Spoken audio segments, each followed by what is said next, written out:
MRC म्हणजे Mumbai riders क्लबचे riders निघालो एका नव्या प्रवासाला.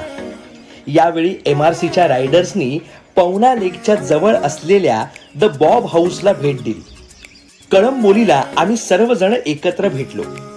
त्यानंतर पवनाच्या दिशेने आमचा प्रवास सुरू झाला. निसर्गाची सोबत, रस्त्यांवर ढगांची चादर आणि जोरदार पाऊस असतानाही प्रत्येक रायडरचा जोश काही कमी होताना दिसला नाही. लोणावळा पवनानगर रस्त्यावर असलेल्या दुधीवरे खिंडीत आम्ही सर्वजण थांबलो. दुधीवरे खिंडीत थोडा वेळ घालवल्यानंतर पुन्हा आमचा प्रवास सुरू झाला. रस्त्यावर चालणारे गाय बैल आणि समोर असणाऱ्या पवना धरणाचं दृश्य डोळ्यांचं पारणं फेडणारं होतं. आम्ही सर्वजण बॉब हाऊसला पोहोचल्यावर सगळ्यात आधी पेट पूजा केली. त्यानंतर MRC कडून काही गेम्स खेळवण्यात आले. प्रत्येक जण अगदी